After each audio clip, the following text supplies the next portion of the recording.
হে ৰাম তাসকে বুলয় ভয় কহে হাৰবা জনাও তাক বুলি নিভয় সংকোচ নাহি মন তাক বুলি হিংসা যদি পৰপিয়া কৰে তাক যম বুলি যদি ৰাগ দেখ এৰে তাসকে বুলয় ভয় কহে সৰ্বজন তাকটোকে ভয় বুলি কয় তাক ভয় নহয় জানো তাক বুলি নিভয় সংকোচ নাহি মন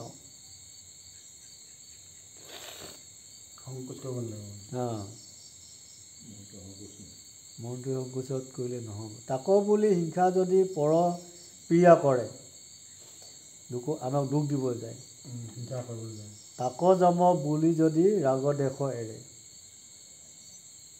এইটোৱেই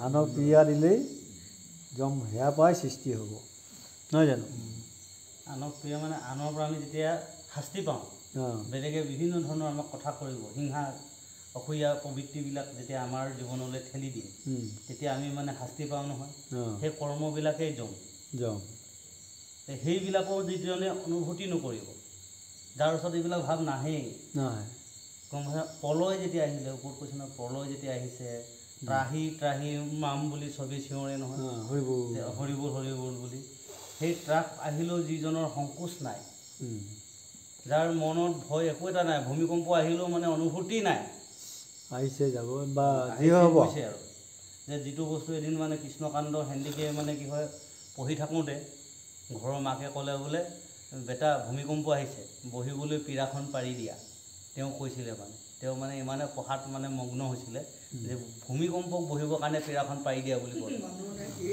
তেওঁ অনুভৱ নাই কৰা মানে যে আমাৰ মনত তেনেকুৱা হিংসা অপূয়া বস্তুবিলাকো আহিলে আমি সেই ভাৱটো আনিব নালাগিব আনক পীড়া কৰিলে নহ'ব এই পীড়াবিলাক আমি এৰি দিব লাগিব সেইটো কৈছে এইখিনিকে কৈছে যে হম তেতিয়াই হ'ব যদি আমি ইন্দ্ৰ সংযম কৰিব পাৰোঁ যদি আমি ইন্দ্ৰ সংযম কৰিব নোৱাৰোঁ তেতিয়াহ'লে আমি হং হ'ব নোৱাৰোঁ আমি দম কৰিব নোৱাৰোঁ দম মানে হ'ল ডমিনেট কৰিব পৰা যে আমাৰ ওচৰলৈ যিবিলাক বেয়া ভাৱনাবিলাক সোমাই আহে সেই ভাৱনাবিলাকক আমি দম কৰিব পাৰিব লাগিব বিদুৰ কৰিব লাগিব তাই ইন্দ্ৰিয়ৰ নিয়মবিলাক আমি সংযম কৰিব লাগিব সেইখিনি কথা কৈছে এতিয়া সেইখিনি কৰিব পাৰিলেহে প্ৰকৃততে কৰ্ম বুলি কৈছে তেতিয়াহে আপোনাৰ মনটো স্থিৰ হ'ব নহ'লে আপোনাৰ যদি কি কৈছে বিভিন্ন ধৰণৰ বস্তু নতুন নতুন যেতিয়া উৎপত্তি হয় গম পাইছেনে উৎপত্তি হয় তেতিয়াই আমাৰ ভয় হয় এতিয়া আপুনি এতিয়া মিছা কথা ক'লে নহয় সেই মিছা কথাটো ঢাকিবৰ কাৰণে আকৌ ইজনৰ ওচৰত গৈ পেলাই সেই ভয়টো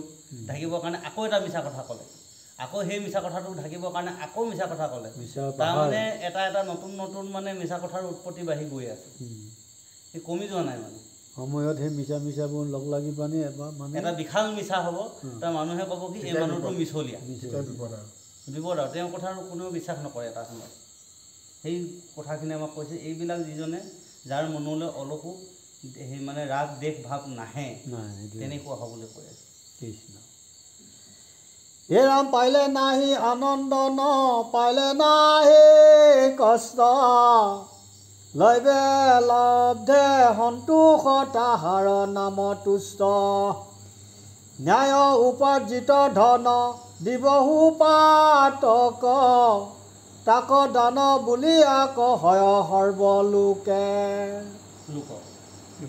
লোকে এতিয়া আগতো আপুনি দৈৱ আছে দৈৱে লব্ধে পাইলে নাহি আনন্দ পাইলে নাহি কষ্ট নপাইলে নাহি কষ্ট পালেও আনন্দ নাই নপালেও কষ্ট নাই নহয় জানো দৈৱে লব্ধে সন্তোষ তাহাৰ নাম তুষ্ট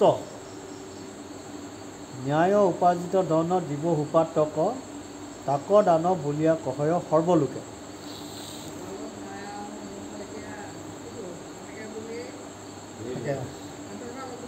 নাই পালেও বোলে ইমান পালোঁ আৰু চিঞৰি বাখৰি থাকিবলৈ ডুবাইত গৈ বিয়া পাতিব দৰকাৰ নাই নহয় জানো সেইটোৱে কথাটো কৈছে তাৰপিছত পালেও আনন্দ কৰিব নালাগে নাপালেও আমি কষ্ট বুলি অনুভৱ কৰিব নালাগে যি আছে সেই বস্তুটোৱে কি হৈছে সেই যদি যিজনে সেইকেইটা ভাৱ আনিব পাৰিছে তেওঁৱে নাম হৈছে তুষ্ট, তেওঁৱে জীৱনত সন্তুষ্ট হৈ থাকিব পাৰিব। আৰু অন্যায় উপাৰ্জন ধনেৰে যদি আমি নামঘৰত দান দিওঁ, সেয়া দান নহয়, ন্যায়ৰ দ্বাৰা আমি উপাৰ্জিত কৰিব লাগিব। ন্যায় উপাৰ্জিত ধন দিব সুপাত্ৰক। সুপাত্ৰ, তাকো কোনটো এতিয়া সুপাত্ৰ চাব লাগিব। এতিয়া আপোনাৰ যদি সেই পইচা যিটো ধন আপুনি ক'ৰবাত দিব, সেই ধনটো কোনোবা মদাহীক দিছে নেকি? যদি তেওঁ নি পেলাই মদ খাইছে, তেনেহ'লে আপোনাৰ সুপাত্ৰ হোৱা নাই।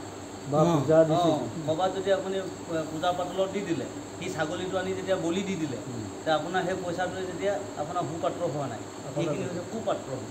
তাকৰ দান বুলিয়া ভয় হয়, সেইখিনি দান নকয়। এতিয়া আমি দান সেইটোৱে হ'ব, আমি নিজৰ কৰ্মৰ দ্বাৰা যিটো আৰ্জন কৰিলোঁ, সেই আৰ্জনৰ দ্বাৰা আমি সঠিক পাত্ৰত দান দিলোঁ।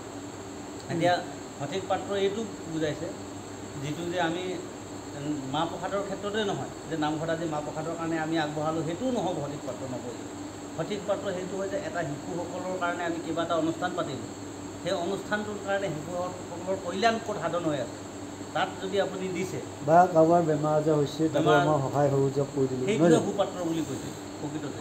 এতিয়া ইয়াত ৰাইজে বহিবৰ কাৰণে নামঘৰ ভাগ লাগে, ইয়ালৈ আপুনি কিবা এটা অনুদান দিছে বা মাটিখিনিকে দান দিলে, ঘৰটোকে বনাই দিলে, সেই বস্তুটোহে আপোনাৰ মাটিখিনিয়ে আনি দিলে, সেইটো সুপাত্ৰ। য'ত মানে মানুহৰ কল্যাণ হ'ব, জগতৰ কল্যাণ হ'ব। কিন্তু যি ঠাইত কল্যাণ নাই, তেনেহ'লে মানে জীৱৰ কল্যাণ নাই, তেনেহ'লে সেইটো সুপাত্ৰ বুলি কোৱা নাই। আৰু অধৰ্ম আৰ্জন কৰাটো নহ'ব। বেলেগৰ পৰা আমি চুৰ কৰি আনিলোঁ, নামঘৰত দিলোঁ, কোনোবাই মোক ঠগি মেলি পইচাটো আনিলোঁ, সেয়া পইচা আনি পেলাই ল'ৰা ছোৱালীক বোলে মিঠাই বিলাই দিলোঁ, সেইটো নহ'ব, সুপাত্ৰ নহয়, সুপাত্ৰ নহয় মানে। হে ৰাম হেহি গোট যখ যাদে লোকে ভাল বোলে, দুৰ্যশ তাহাৰ নাম মন্দ কৰ্ম কৰিলে, যতেক কহিলোঁ মানে হবে মোৰ ভাৱ, মুঠ বিনে আন নাহি জানিবা পাণ্ডৱ। সেই গোট যশত যদি লোকে ভাল বোলে, দুৰ্যশ তাহাৰ নাম মন্দ কৰ্ম কৰিলে, সেইটোৱে যশ, সেইটোৱে আৰু নহয় জানো, আনে ভাল কোৱাটোৱে যশ। দুৰ্যোগটো হ'ল আন মন্দ কৰ্ম কৰাটোৱে দুৰ্যোগ, নহয় জানো। যতেক কহিলোঁ মানে হবে মোৰ ভাৱ, মুঠ বিনে আন নাহি জানিবা পাণ্ডৱ। যোগ কৰে সেইটা, যেতিয়া মই আমুক বোলে অনুষ্ঠানত আমুক লাখ টকা দি দিলোঁ, কিন্তু তেওঁ টকাখিনি 2 নম্বৰ কৰি আনিছে, সেইটো যোগ কৰে। কিন্তু সেই টকাখিনিও কি হয়, যিটো যোগ কৰিছে সেইটো যোগ নহয়, সেইটো দুৰ্যোগ হৈ আছে। কাৰণ তাত এইটো মন্দ কৰ্মৰ পৰা অনা টকাটো, আমুক লাখ টকা দিলে সেইটো মন্দ কৰ্ম, কাৰোবাক ঠগি মেলি কিবা কৰি আনিছে। আৰু আপোনাৰ শুদ্ধ 1 লাখ টকা দিলে, সেই টকাটো যদি ভাল কামত নলগাই বেয়া কামত লগাই দিলে, তেতিয়া সেইটো এটা দুৰ্যোগ হৈ গ'ল, সেইটো মন্দ কৰ্মত পৰিল। মাছে মঙহে দিলত 10জনক বা 1000জনক খুৱাই দিলে, সেইটোতো মন্দ কৰ্ম নহয় জানো। এতিয়া দুখীয়া মানুহ বোলে, ইমানখিনি দুখীয়া মানুহ আজি বোলে একেলগে এসাঁজ খাম, এই ছাগলী তাগলী কিনি আনিলে, যিটো কাটি মাৰি খালে, গম পাইছে, খাই বৈছোঁ মানে দুখীয়া মানুহকো মই খোৱালোঁ, এসাঁজ ভালকৈ তৃপ্তি খোৱালোঁ, আহাৰ খোৱালোঁ, মাছে মঙহে খুৱাই দিলোঁ বুলি কয় নহয়। তো সেইবিলাকো মানে দুৰ্যোগত পৰিব, যদি জীৱৰ কাৰণে অনিষ্ট, জীৱৰ অনিষ্ট হ'লে মানে টকাটো আমি অৰ্পণ কৰিম, সেইটো কৰিব নালাগিব। সেইকাৰণে কৈছে, সেই পাণ্ডৱ তোমালোকে শুনা, যে বেলেগৰ পৰা ঠগি মেলি অনা বস্তুটো সুপাত্ৰ নহয়, আৰু যিটো মানে আনি পেলাইও যদি কুপাত্ৰত ৰাখিছে, সিও মানে দুৰ্যোগ কৰ্ম হয়। গতিকে তোমালোকে শুনা বুলি কৈছে।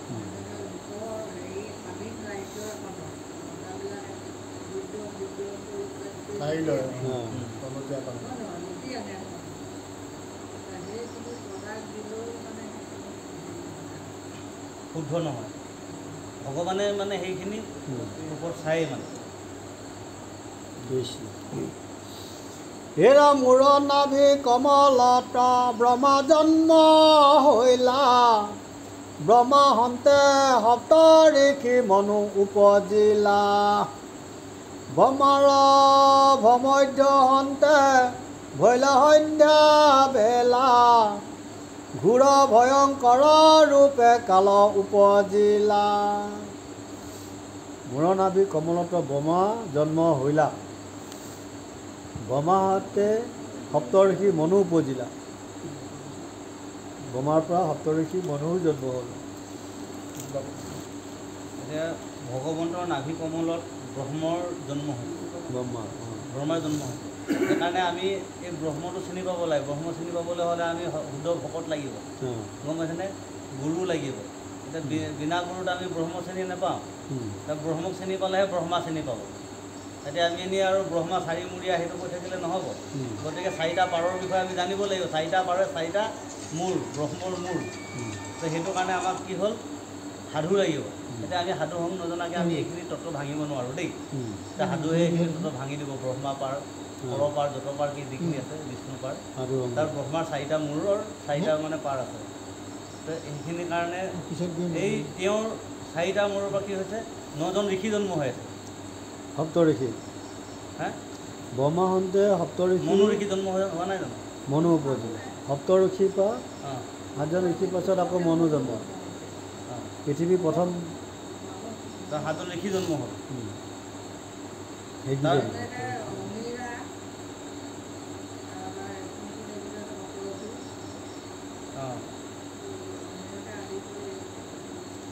ব্ৰহ্মাৰ ভূমধ্য হওঁতে আপোনাৰ সেই সন্ধ্যাবেলা 6 সিদ্ধ, 6 সিদ্ধ নহয়, 7জন ঋষিমণি জন্ম হৈছিলে ন, সপ্ত ঋষি মণ্ডল।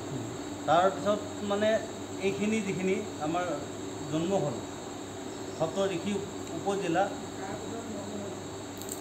ব্ৰহ্মাৰ ভূমধ্য হওঁতে হৈলা সন্ধিয়াবেলা। তো এই ব্ৰহ্মতে আমাৰ কি হ'ল, সন্ধিয়া হৈছে, আন্ধাৰো হৈছে, গম পাইছেনে? যি আন্ধাৰ হৈছে, এটা হৈছে পোহৰ, এটা আন্ধাৰ। ঠিক তেনেকৈ আমাৰ শুক্লপক্ষ কৃষ্ণপক্ষ দুটা। কৃষ্ণপক্ষটো আন্ধাৰ, শুক্লপক্ষটো দিন, পোহৰ। তো এই দুটাৰ ভিতৰত আমাৰ কি হ'ল, যিটো আন্ধাৰ, আন্ধাৰ পক্ষত কি হ'ল, অসুৰবিলাকৰ জন্ম হৈছে। ঘোৰ ভয়ংকৰ ৰূপে কালৰ উপজিলা, কাল জন্ম হৈছে, গম পাইছেনে? অসুৰৰ জন্ম হৈছে। এতিয়া আমি মানুহ এজন জন্ম হ'লেও মানুহজনৰ লগত কি হ'ল, আন্ধাৰ ৰূপী মায়া কালটোৰ লগত লাগি আহে। যিকোনো লোক মাকৰ গৰ্ভৰ পৰা জন্ম হওঁতেই, মানে নাভি কমলৰ পৰা জন্ম হওঁতেই সেই কালটো, অসুৰটো আমাৰ লগত লাগি আহিছে, কলি লাগি আহিছে। তো সত্য যুগৰ পৰাই আছে। তো একদম কলি যুগত তাৰ মানে তাৰ যুগটোহে প্ৰভাৱ পৰে। সেই কালটো আমাৰ লগত লাগি আহিছে। সেইকাৰণে আমি কি হ'ল, মানুহে যিটো আন্ধাৰৰ মায়াৰ কাৰণে তেওঁলোকে সঠিক পথটো, পোহৰৰ পথ বিচাৰি নাপায়। কিন্তু এইখিনি আমাৰ তত্ত্বটো প্ৰকৃততে সেই সাধুজনেহে ভাঙিব পাৰিব, যিজনে ব্ৰহ্ম ঋষিৰ মানে হেৰি আছে, গম পাইছেনে? ব্ৰহ্মপাৰ পাইছে, এইবোৰ বিষ্ণুপাৰ যিসকল ভকতে পাইছে, সেইসকলে এইখিনি ভাঙি দিব পাৰিব, আমি নোৱাৰোঁ। তত্ত্বটো বিশাল তত্ত্বটো, ব্ৰহ্মা তত্ত্ব ভাঙিবলৈ হ'লে আমি নোৱাৰিম।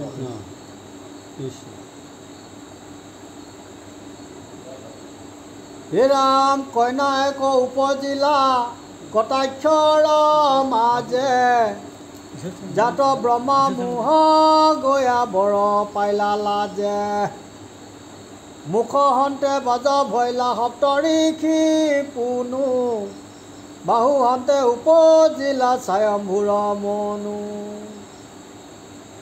কন্যা এক উপজিলা কটাক্ষৰ মাজে, কটাক্ষ মানে চকুৰ পলকতে আৰু, নহয় জানো? এগৰাকী জীয়েক জন্ম হ'ল। জাত ব্ৰহ্মা মোহ গয়া বৰ লাজ পাইলা, তাতেই মানে মুখ গৈ লাজ পালে। জাত আছে নে ৰতি ব্ৰহ্ম আছে? জাত ব্ৰহ্মা মোহ গয়া বৰ লাজ পাইলা লাজে, ৰতি ব্ৰহ্মা মোহ গয়া বৰ পাইলা লাজে।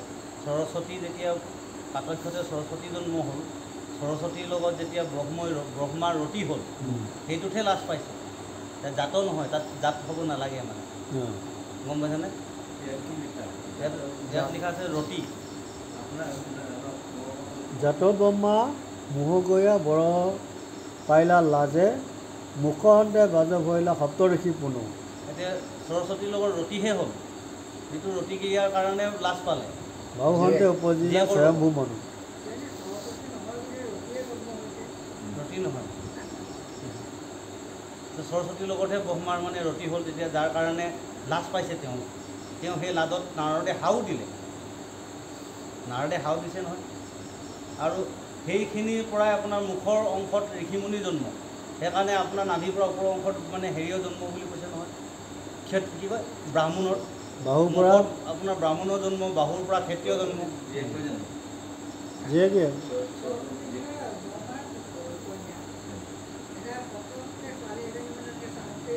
চাওঁতে জন্ম হৈছে।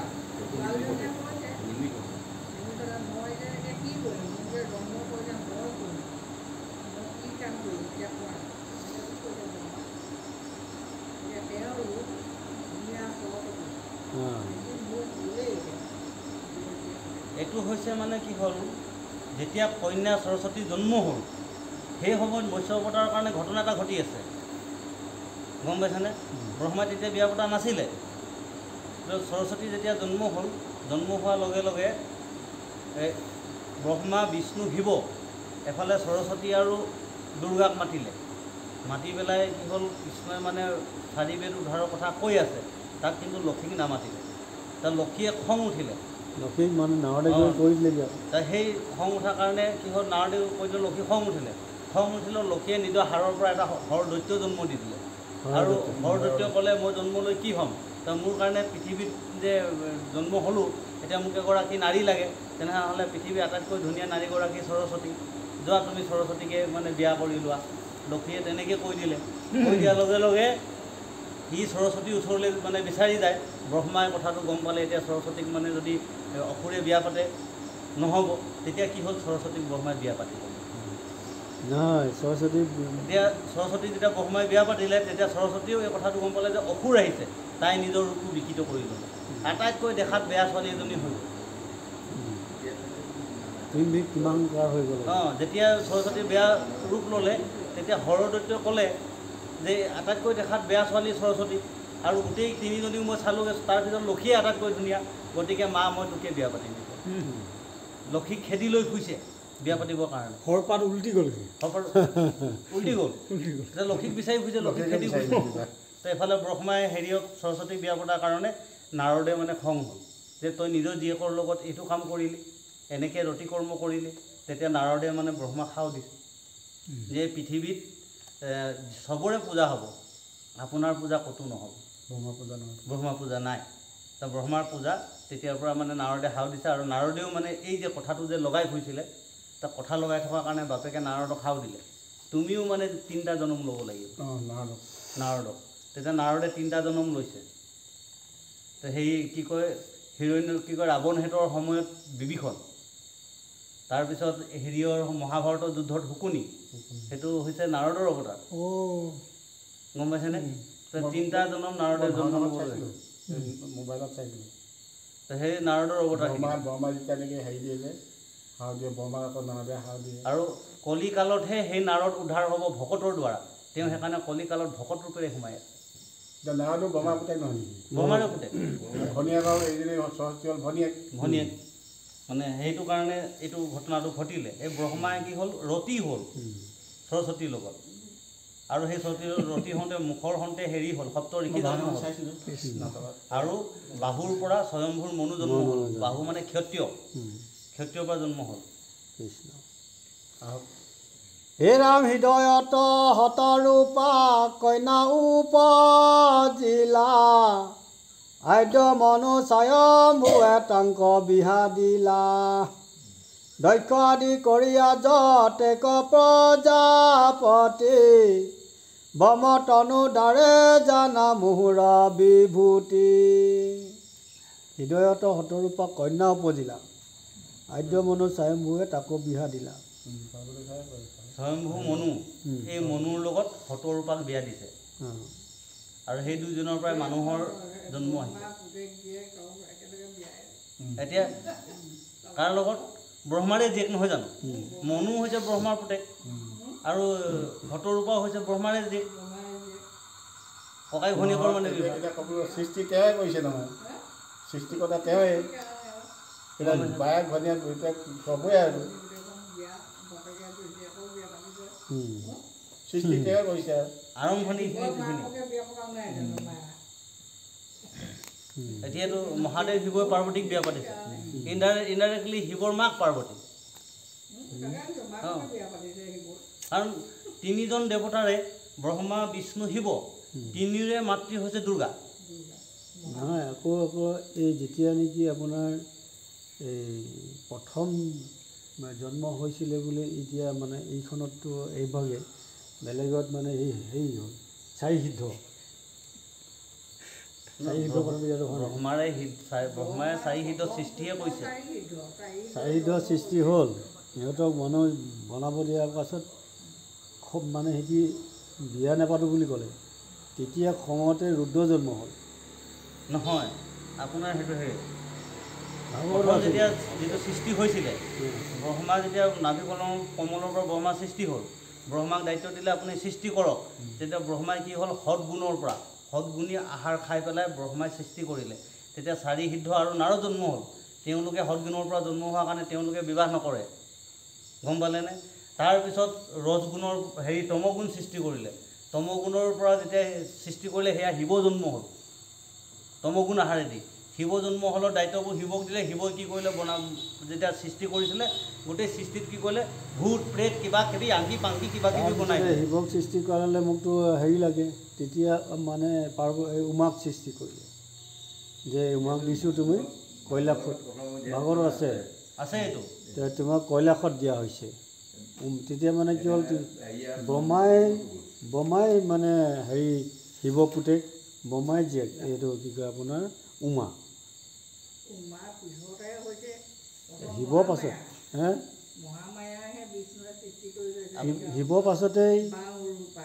শিৱ পাছতেই উমাক সৃষ্টি কৰি পেলাই উমাৰ লগত কৈলাশলৈ পঠিয়াই দিলে। মহামায়া বহুত অৱতাৰ লৈছে। শিৱই যে মুণ্ডমালা পিন্ধে কাৰণে পাৰ্বতী যিমান জন্ম লৈছে, মহামায়া ৰূপে হৈছে, উমা হৈছে, পাৰ্বতী হৈছে, দুৰ্গা হৈছে, তেওঁ কিমানবাৰ হৈছে, কিমান জন্ম লৈছে, সেই মাথাবিলাক তেওঁ মুণ্ডমালা হিচাপে ইয়াত আহি ল'লে। আপোনাৰ অনন্ত নাৰায়ণ যেতিয়া শুই আছে, শয্যাত শুই আছে, অনন্ত নাৰায়ণে নিজৰ বাওঁ বাহুৰ পৰা মায়া সৃষ্টি কৰিলে। সেই মায়াৰ পৰা 3জন দেৱতা জন্ম কৰিলে, ব্ৰহ্মা, বিষ্ণু আৰু শিৱ। 3 দেৱতা জন্ম হৈছে, মহামায়াৰহে সন্তান গোটেইখিনি। কিন্তু ভাগৱতৰ মতে আপোনাৰ নাৰী পৰা মানে ধৰি লওক নাৰায়ণৰ নাৰীৰ পৰা এই ব্ৰহ্মাৰ সৃষ্টি হ'ল। ব্ৰহ্মাৰ খঙৰ পৰা ৰুদ্ৰ সৃষ্টি হ'ল। বিষ্ণুৰ সৃষ্টি হোৱা কথাটো কিন্তু তাত নাই। বিষ্ণু ডাইৰেক্ট মানে সেই কৃষ্ণৰ কলা, গতিকে বিষ্ণুক ক'ৰ পৰা সৃষ্টি হ'ল সেইটো এতিয়ালৈকে তাৰপিছতো আকৌ দেখুওৱা নাই। শুনক, সেই স্তৰৰ পাছতো আকৌ সৃষ্টি হ'ল। সৃষ্টিৰ পাছতো সৃষ্টি হৈছে নহয়। তেতিয়া সৃষ্টি হওঁতে বিষ্ণু নাভি কমলৰ পৰা ব্ৰহ্মা আহিছে, ভাবক আপোনাৰ সেইখিনি পৰ্যায়ৰ পিছত আকৌ সৃষ্টি। তাত বিষ্ণু নাভি কমলৰ পৰা ব্ৰহ্মা, এইটো ব্ৰহ্মা যিটো আমি পঢ়ি আছোঁ নাভি কমল, ব্ৰহ্মাই আকৌ শিৱ সৃষ্টি কৰিছে। শিৱৰ দৰে আমাৰ এই জীৱবিলাক আহি আছে। শিৱবিলাকৰ পৰা ভূত প্ৰেত সৃষ্টি হ'ল। ভূত প্ৰেতখিনি সৃষ্টি হোৱাৰ পাছৰ পৰাই আকৌ মানে ব্ৰহ্মাই মানে ধৰি বাৰম্বাৰ দশ অৱতাৰ, বাৰম্বাৰ সৃষ্টিখন, বাৰম্বাৰ পৃথিৱীৰ ভাৰ খন্দিলা অপাৰ, মানে প্ৰভু ভগৱন্তই বাৰম্বাৰ পৃথিৱীত জন্ম হৈ আছে, পৃথিৱী সৃষ্টি কৰি আছে, সংসাৰ সৃষ্টি হৈছে। যে এইখন পৃথিৱীয়ে সৃষ্টি হৈছে সেয়া নহয়, আৰু পৃথিৱী আছিল, গম পাইছেনে? ব্ৰহ্মাণ্ডও মানে বহুত ব্ৰহ্মাণ্ড, অনন্ত কোটি ব্ৰহ্মাণ্ড, গোটেই ব্ৰহ্মাণ্ডৰ ওপৰত ব্ৰহ্মাণ্ড আছিল। সেইকাৰণে আমাৰ এই বস্তুটো পাছলৈ এনেকৈ নাৰায়ণৰ যেনেকৈ অনন্ত নাৰায়ণ, তাৰপিছত আদি নাৰায়ণ, এনেকৈ নাৰায়ণ আহি আহি কিমানজন নাৰায়ণৰ পাছতহে মানে আমি শ্ৰী নাৰায়ণক পালোঁ, গম পাইছেনে? শ্ৰী নাৰায়ণৰ পাছত আকৌ সেই নাৰায়ণ কি হ'ল, বিষ্ণু কাৰ? অদিতিৰ পুতেক। আপুনি কাশ্যপ মুনিৰ পুতেক বিষ্ণু, ব্ৰহ্মা, শিৱ কাৰ পুতেক? হেৰি অদিতিৰ পুতেক। আকৌ অদিতিৰে পুতেক ইন্দ্ৰ। সেই চেপ্টাৰটো একদম পিছৰ চেপ্টাৰ, পিছৰ এইখিনি। এতিয়া অনন্তৰ যিকেইজন জন্ম, তাৰ পৰাও আকৌ জন্ম। কথাটো সেনেকৈ আহিছে। সেইটো কাৰণে আহি আছে। এইটো আমাৰ মানে খেলি মেলিটো, তাত মানুহৰ খেলি মেলিটো লাগে। এই মতে যিটো মোৰ বিভূতি জানে, মোৰ কৃপা লোভে মোক পাৱে সেই জ্ঞানে, মই সজু পালোঁ সংসাৰ যত লোক, আকৌ জানি সাধু লোকে ভজে মাত্ৰ মোক। এই মতে যিটো মোক বিভূতিক জানে, মোৰ কৃপা লোভে মোক পাৱে সেই জ্ঞানে, বিভূতি ঈশ্বৰৰ বিভূতি যিবোৰে জানিব ভগৱানৰ কৃপা লোভতেই মুখৰ পাৱে সেহি জনে কৃপাৰ বলতহে পাবগৈ নহয় জানো মই সজু পালোঁ সংসাৰো যত লোক আনজানি সাধু লোকে ভজে মাত্ৰ মুখৰ সেইকাৰণে স্বজন পালনটো ভগৱানেই সাধু জ্ঞানীসকলৰ মূল কৰ্মই হৈছে কেৱল কৃষ্ণক ভজা কৃষ্ণ ভজ তাৰ বাহিৰে তেওঁলোকে আনক নভজে কেতিয়াও বাকীবিলাক ৰূপ ৰসহে সেইকাৰণে ব্ৰহ্মাৰ পৰা অহা এইবিলাক চব ৰূপ ৰস এটা সেইকাৰণে মাধৱদেৱে কৈছে ব্ৰহ্মা আদি কৰি জীৱ যত চব ঘুমতি মাৰি আছে চব টোপনিয়ে সেইকাৰণে এই ঘুমতি মাৰি থকাখিনিত আমি মানে তাত সোমাব নালাগে ব্ৰহ্মাৰ পাছৰ কল্পখিনিত আমি সেৱা কৰিব নালাগে তাত যিজন সাধু তেওঁ গৈ পেলাই ডাইৰেক্ট মানে ঈশ্বৰৰ চৰণতে অৰ্পণ কৰে সাধুসকলেহে সেইখিনি কৰ্ম কৰে সেইটো ভগৱন্তই কৈছে ভগৱন্তই কৈছে এতিয়া আপুনি সাধু চিনি পায় নেকি কোনজন সাধু আপুনি সাধু মই সাধু আপুনি ক'ব পাৰিব নেকি প্ৰত্যেকে চাবলৈ গ'লে। সাধু সংগ অনুসৰা আমি প্ৰত্যেকে সাধু নহয় আমি সাধু হ'ব নোৱাৰোঁ সৎজনে সাধু ভক্তজনে আৰু গম পাইছেনে সৎ চৰিত্ৰ কোনজনত আহিব ইমান সেইটো কোনো- হয় নহয় গতিকে সাধু হ'বলৈ হ'লে সহজ বস্তু নহয় মানে কি জগতৰ উপকাৰ জগতৰ উপকাৰ কৰি পেলাই ঈশ্বৰৰ যিখিনি পথ প্ৰগতি পথ ঈশ্বৰৰ ভজনা কৰা তেওঁ এইটো দায়িত্ব দিছে সাধুহে চিনাম কেনেকৈ কৰিব লাগে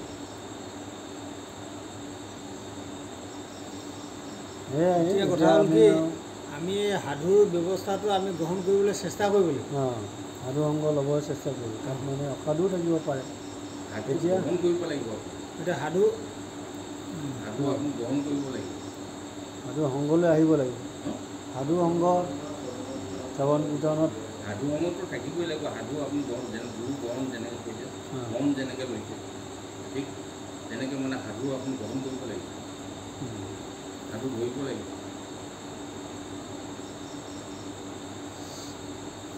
এতিয়া আপোনাৰ যিসকলে বাতি ঘূৰাই সেইটো সাধু নহয় বাতি ঘূৰাই সেইখিনিকো সাধু বুলিয়ে কয় নহয় জানো সেইটোৱে নিন্দা কৰিব নালাগে। অঁ এতিয়া সেইবোৰ সাধু কথা নাই এই সেইদিনাখনি কৈছে নহয় আমুক সাধু ওলালে 30 বছৰ দিন ধৰি বোলে তেওঁ থিয় হৈ টোপনি মাৰে থিয় হৈ খাই তেওঁ নুশুৱে মানে 30 বছৰ ধৰি বৰপেটা ফালে পালেহি তেওঁ মানে তেনেকৈ আছে কিবা নাম কৈছিলে সাধু বুলি মেডিয়া এজনে কৈ আছে অঁ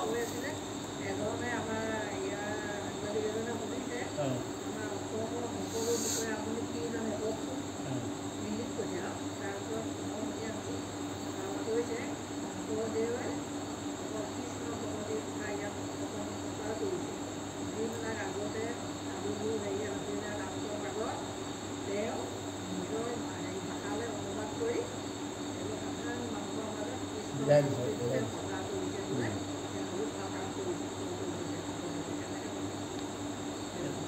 সেইজনৰ তেতিয়া সেই সাধু বুলি কৈছে নহয় তেতিয়া সাধু তেওঁ কৈ আছিলে এতিয়া সাধু মানে কি লংপেণ্ট পিন্ধাজনো সাধু হ'ব পাৰে তাত থিয় হৈ থকাজনে সাধু নহয় এতিয়া তেওঁকে সুধিছে যে সাধু মানে কি এবাৰ প্ৰশ্ন কৰকচোন সেইজনক এতিয়া সাধুৰ উত্তৰটো যদি দিব পাৰে তেনেহ'লে এনেই যদি মই সাধু হ'লোঁ বেদম পৰা তপস্যা কৰি থাকিলোঁ কাপোৰ বিভিন্ন ধৰণৰ কাপোৰ পিন্ধিলোঁ টিলিঙা বজাই থাকিলে সাধু নহয় সাধু হ'বলৈ হ'লে কি লাগিব কি গুণ থাকিব লাগিব সাধু শব্দটোৰ অৰ্থ কি সাত্বিক গুণ থাকিব লাগিব মানুহজনৰ গণ্য গম্ভীৰ বচন অঁ এনেই মানে উত্তৰটো নিদিলে আৰু তেওঁ সাংবাদিকজনে মই এই ফেচবুকত মই লিখি দিলোঁ সাত্বিক সেইটো ভাৱাপন্ন হ'ব লাগিব কেইবাজনো মোক লাইক দিছে সেইটো কথা সত্যৰঞ্জনে এটা মোৰ উত্তৰ দিব নোৱাৰিলে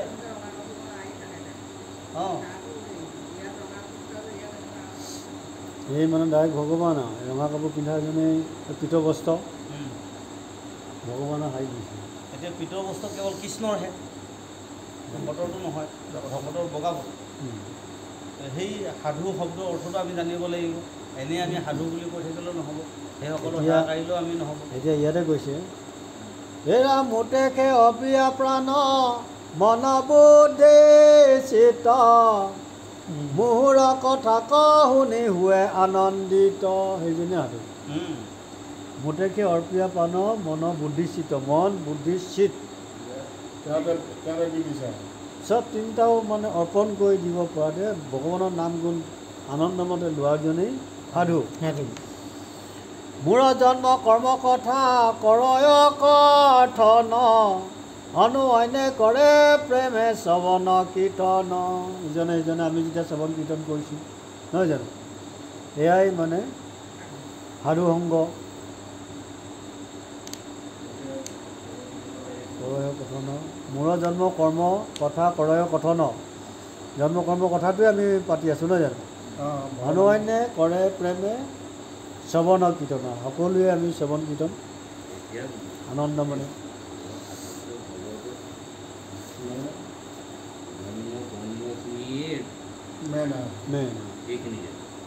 বেলেগটো একো নাই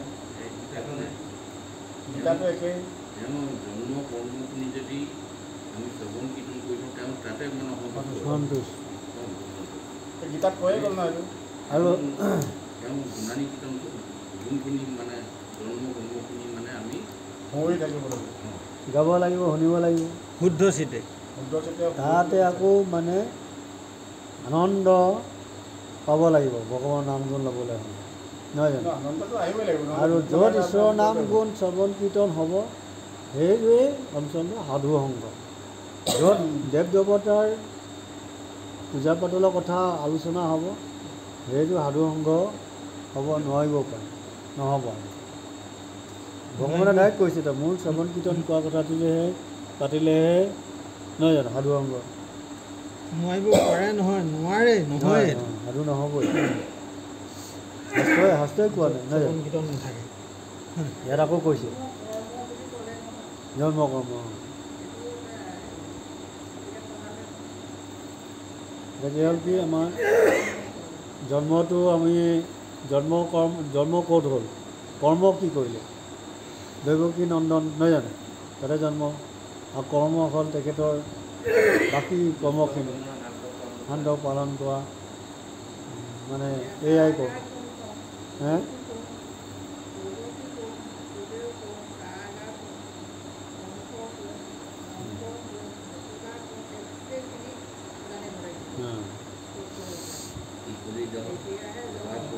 তলাটো কি তলাটো কি শিকলিডাল কি কোনডাল শিকলিনো বান্ধি ৰাখিছে দৈৱকী বসুদেৱক কৃষ্ণ জন্ম হওঁতে সেই তলা শিকলি কেনেকৈ নিজে নিজে খুলি গ'ল ভগৱানৰ মহিমা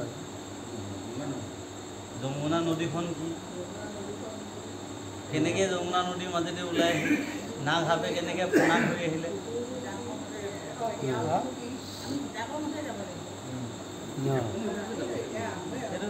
এইটো কিতাপৰ মতে কিতাপৰ মতে হ'লে তত্ত্ব লাগিব বিনা তত্ত্বটো হেৰি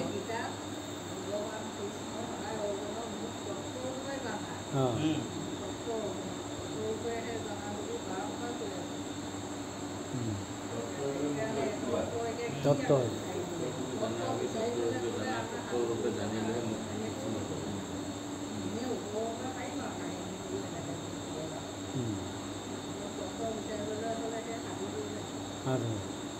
সাধুজন বিচাৰিব জানিব লাগিব সাধু এয়া শ্ৰৱণ কীৰ্তন কৰে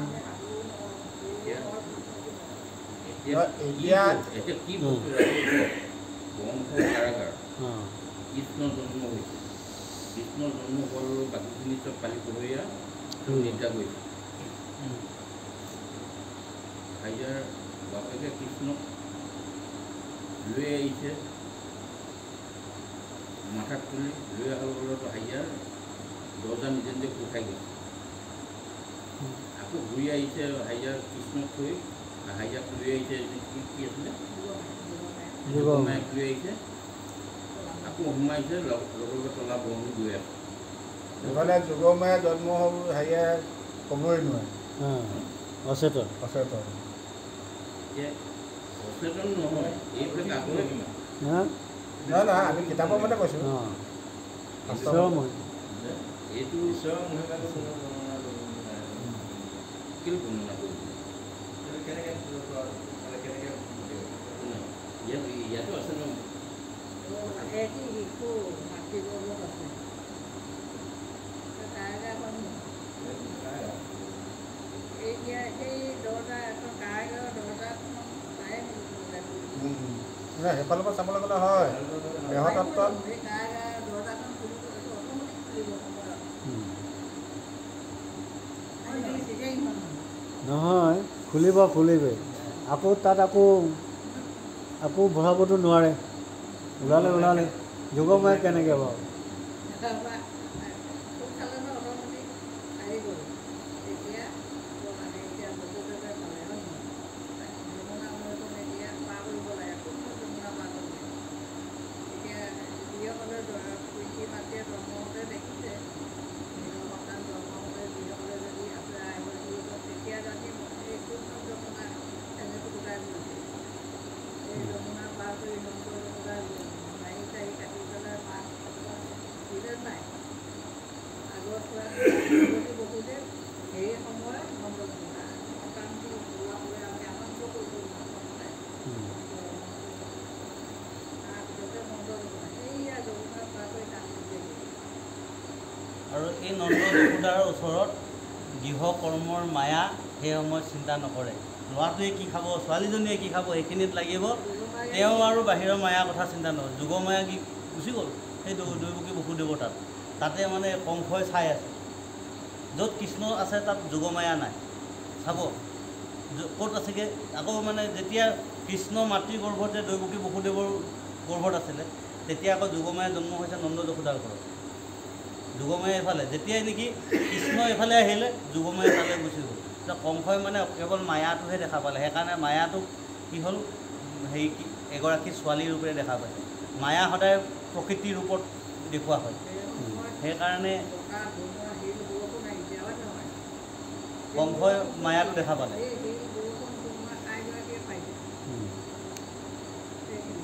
সেইখিনি কষ্ট মানুহজনীয়ে পোৱা নাই সেইকাৰণে সেই মায়াটোক জানো কোনোবাই মাৰিব পাৰিব কংসই মায়া মাৰিবলৈ গৈ যোগমায়া উৰি গ'ল কষ্ট দিবলৈ নাযায় যে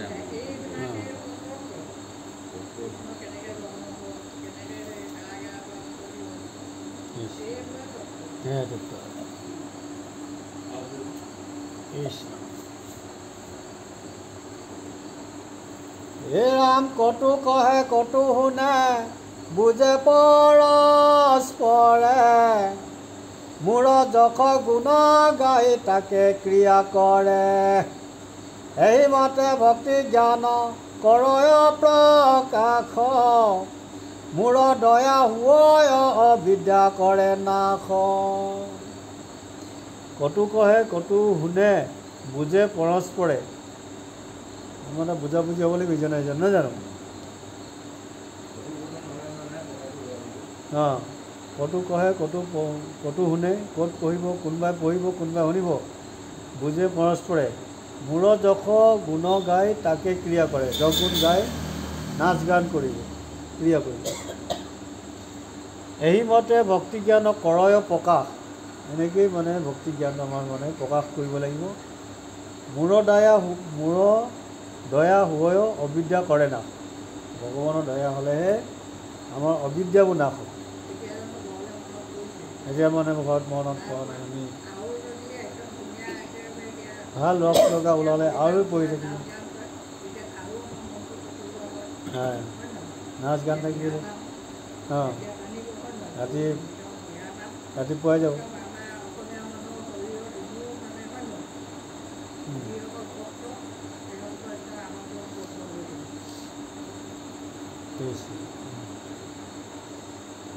হে ৰাম বুদ্ধি কণি অমিতাৰ থিৰ কৰে মন অনন্য হৰণ হৈয়া নাচাৰে চৰণ অৰ্জুনে বুলন্ত শুনি উক জগন্নাথ দণ্ডবতে পৰে প্ৰণাম দুৱাই মাথ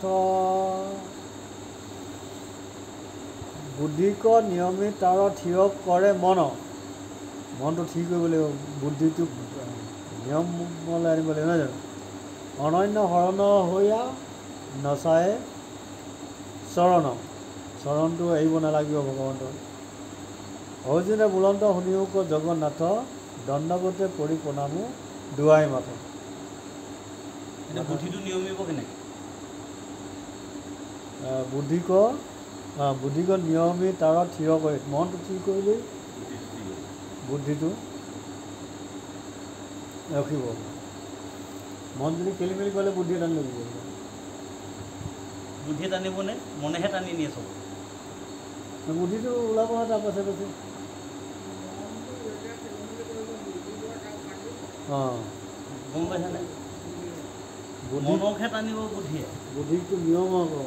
কথাটো মানে কি, মানুহজনৰ যেতিয়া মনটো ইফালে ইফালে যাব বিচাৰে নহয়, তেতিয়া আমাৰ বুদ্ধিটো কেৱল ভগৱানৰ নামত ৰাখিব লাগিব, কেৱল ভগৱানৰ নামত। তেতিয়া মানে কি হ'ল, আমুকলৈ যাব মন গৈছে, সন্ধিয়া সময়ত পিংটো কৰিবলৈ যায় ন মানুহবিলাকে। তাৰ পিংটো কৰিবলৈ মানে মোৰ বুদ্ধিটো কেৱল মই পিঙলৈ নাযাওঁ, মোৰ বুদ্ধি কাম ক'ত, মোৰ বুদ্ধি বেলেগে যদি মাতিছে আৰু আজি শৰাই কি কয় প্ৰাৰ্থনাভাগ, সন্ধিয়া প্ৰাৰ্থনাভাগ গাই লওঁ। সন্ধিয়া প্ৰাৰ্থনাভাগ গাওঁতে কি কৰিব লাগে, পূৰা প্ৰসং চসং কৰি মেলি আপুনি সন্ধিয়া প্ৰসং মাৰি দিয়ক, সন্ধিয়া প্ৰসং কৰি দিয়ক। তেতিয়া দেখিব আপোনাৰ 8টা 9টা বাজিলেগৈ। 9টা বজালৈকে সি আৰু বহি নাথাকে মানে। এই আপোনাক আৰু যে আহক পিংটো খাবৰ কাৰণে সি বিচাৰি নাহে আৰু। কাৰণ মই প্ৰাৰ্থনাভাগ কৰোঁতে যদি আপুনি ইমান দীঘল লগাই দিলে, সেই মই ঘৰৰ পৰা আহোঁগৈ বুলি সি ওলাই গ'লে আপোনাক বিচাৰি নাহে। তাৰমানে আপোনাৰ বুদ্ধিটো ক'ত লগাই দিলে? নাম প্ৰসংগত লগাই দিলে। কথাটো গম পাইছেনে? তেতিয়া আপোনাৰ বুদ্ধিটোৱে কি হ'ল, হেৰিয়কো টানি লৈ আহিলে, নিজৰ মনটোকো টানিলে, আৰু আপোনাৰ কি হ'ল, সেই যিজনে আপোনাক বিচাৰি আহিছিলে সিও উঠি গুচি গ'ল। আপোনাৰ বুদ্ধি মানে এইটোৱে কৈছে, বুদ্ধিয়ে মনটোক টানি আনিব লাগিব, বান্ধিবলৈ কৈছে আৰু বান্ধিব কৈছে। এতিয়া সেইকাৰণে কৈছে বুদ্ধিটোত আমি স্থিৰ কৰিব লাগিব। কি স্থিৰ কৰিম? প্ৰসংগ কৰিমেই, এই বুদ্ধিটো লগাব লাগিব। তেতিয়াহে আপোনাৰ কি হ'ব, অনন্য হৰণ হ'ব। নহ'লে আপোনাৰ অনন্য হৰণ নহ'ব। ইমান দিনে আমি হৰণ লৈ আছোঁ, এই হৰণৰ আমাৰ কোনো কাম হোৱা নাই যদি আমি এই বুদ্ধিটো ইয়াত লগোৱা নাই। সন্ধিয়া সময়খন যদি আমি চৈধ্য প্ৰসংগ কৰা নাই, তেনেহ'লে আমাৰ বুদ্ধি ইয়াত লগোৱা নাই। আমাৰ তেনেহ'লে ভুল হৈ আছে। আমি সন্ধিয়া টাইমটো চৈধ্য প্ৰসংগ কৰিব লাগিছিলে, এতিয়া নকৰোঁ, নহয় জানো? গৃহতো নকৰোঁ। আমাৰ ল'ৰা ছোৱালী সেইকাৰণে নিশিকিলে। আজি প্ৰাৰ্থনা গাব নাজানে, আমাৰ সংঘ ল'ৰাৰ সন্তান হৈ গ'লে কিমান দুখৰ বিষয়। যদি আপোনাৰ ঘোষা এভাগ গা বুলি ক'লে মানে নাজানে এতিয়া। আমাৰ বুদ্ধি আৰু চিত্ৰ আমাৰ ল'ৰা ছোৱালী ক'ত নিলোঁ আমি? 30 বছৰ হ'ল অনুষ্ঠানত থকা, আইগৰাকীয়ে প্ৰাৰ্থনা এটা গাব নাজানো। ল'ৰা ছোৱালীক কি শিক্ষা দিব? কি শিকাব? সেই ল'ৰা ছোৱালীয়ে আজি এতিয়া মানে নানা কৰ্ম বিশ্বাস কৰিবলগীয়া হৈছে। বিপদে পৰিছিল, বিপদে পৰিছিল নিজৰ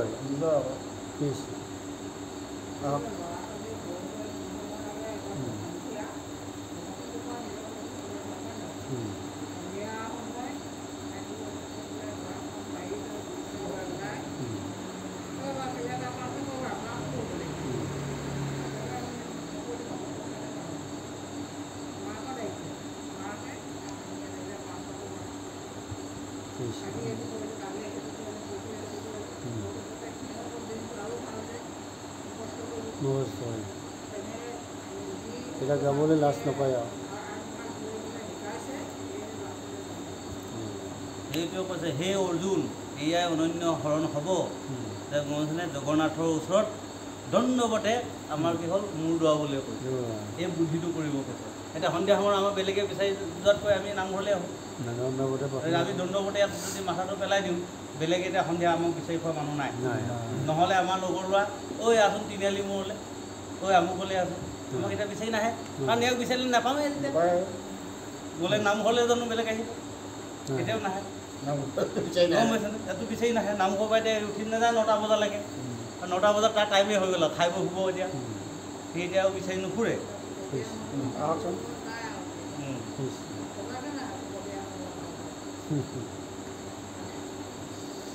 হে ৰাম অনাদি ঈশ্বৰ পূৰ্ণ ব্ৰহ্ম অন্তৰ্যামী, ঋষি গণ মুখে পূৰ্বে শুনি আছোঁ আমি। অসিত দেৱল ব্যাস নাৰদৰ মুখে, তোমাক ঈশ্বৰ বুলি কহয় উৎসুকে।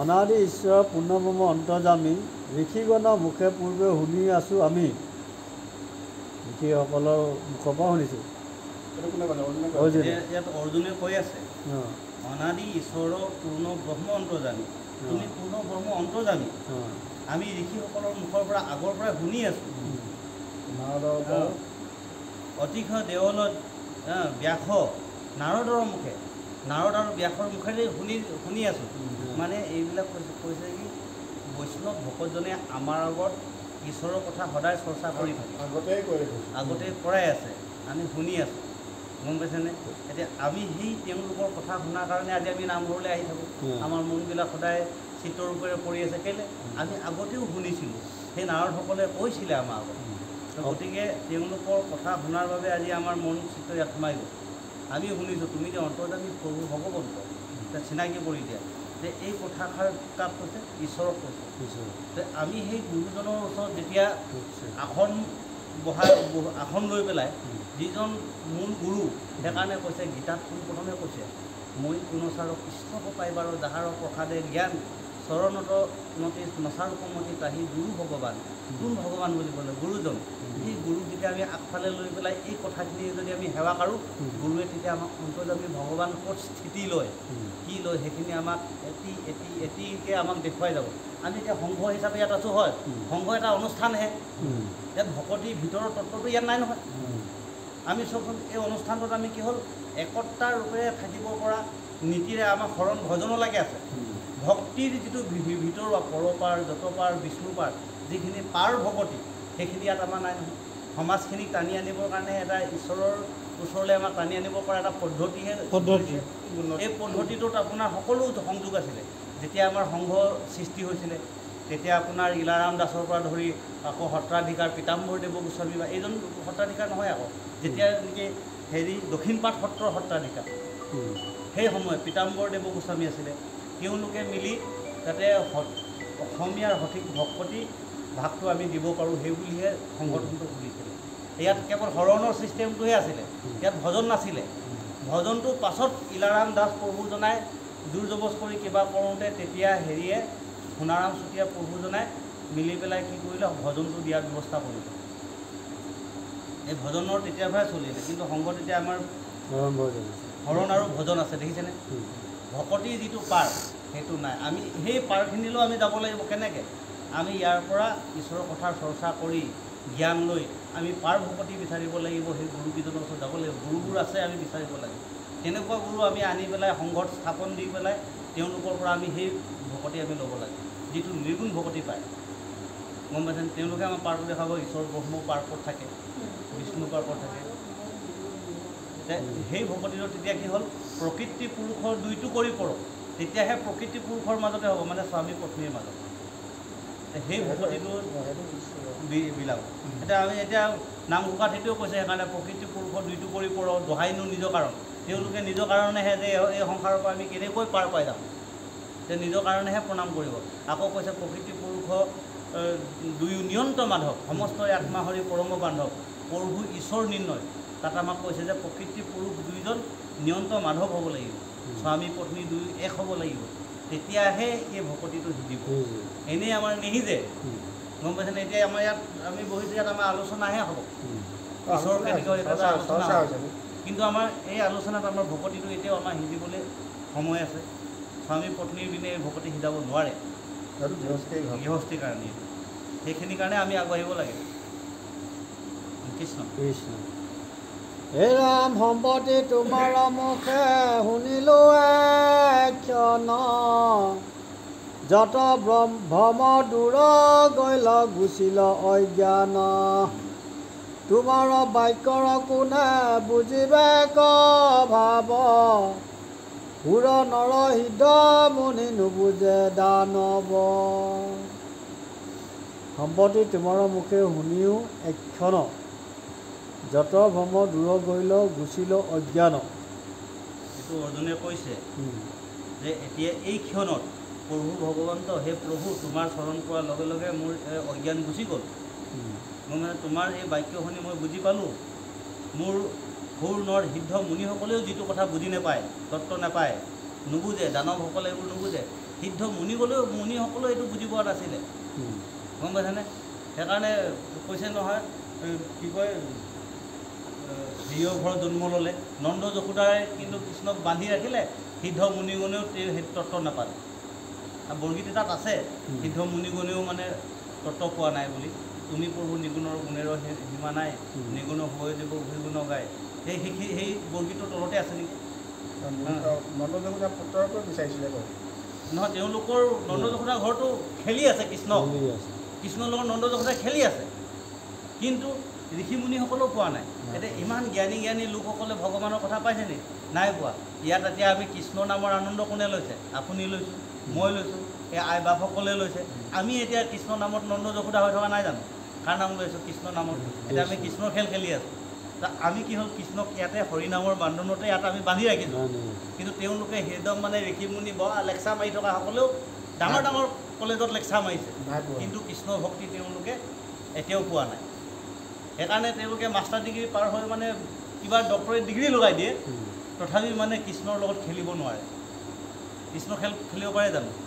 শেষত গৈ বোলে ভাগৱতখন কোনে পঢ়িব বোলে, এই নামঘৰত যিজন 9 পাছ 6 পাছ সেইজনকে কয় আগবঢ়াই দিয়ে ভাগৱতখন পঢ়া, কিন্তু এই ডক্টৰেট ডিগ্ৰী লোৱাজনো ভাগৱতখন নপঢ়ে আকৌ, নোৱাৰে আকৌ। তেওঁলোকে খেলিব পাৰে নেকি? নোৱাৰে। সেইকাৰণে সেই নন্দ যশোদা বেছি পঢ়া মানুহ নহয়, কিন্তু ভাগৱতখন খেলি আছে। গৰু ৰখা গোৱালি আহে, এতিয়া সেই নামঘৰত আহি থকা 6ত পঢ়া ভকতজনকে দিলে, বাপ আপুনিয়ে পঢ়ক, কিন্তু তেওঁলোকে নোৱাৰে ভাগৱতখন লাগিব। এতিয়া আমি তাৰমানে সেইসকল লোকে কি হ'ল, ঈশ্বৰৰ লগত খেলি আছে নন্দ যশোদাসকলে, আৰু সেই সিদ্ধ মুনিসকলেও পোৱা নাই। এই তত্ত্বটো মই আজি আপোনাৰ ওচৰত পালোঁ পঢ়োঁ বুলি কৈছে। মোৰ অক্ষয় জ্ঞান আজি পূৰ্ণ হ'ল, মতিভ্ৰম দূৰ হ'ল বুলি কৈছে অৰ্জুনে, গম পাইছেনে? আজিৰ পৰা আমাৰ মতিভ্ৰমটো দূৰ হৈছে, এইটো কথা কৈছে। বলো। হে ৰাম অসংখ্যাত বিভূতিৰ নাহি পৰিমাণ, কোনৰূপে চিন্তে বহু নাজানো সন্ধান, পুনৰপি কহিও ক দেৱ ভগৱান, তব কথা অমিত আনন্দে কৰোঁ বান। হৰি ৰাম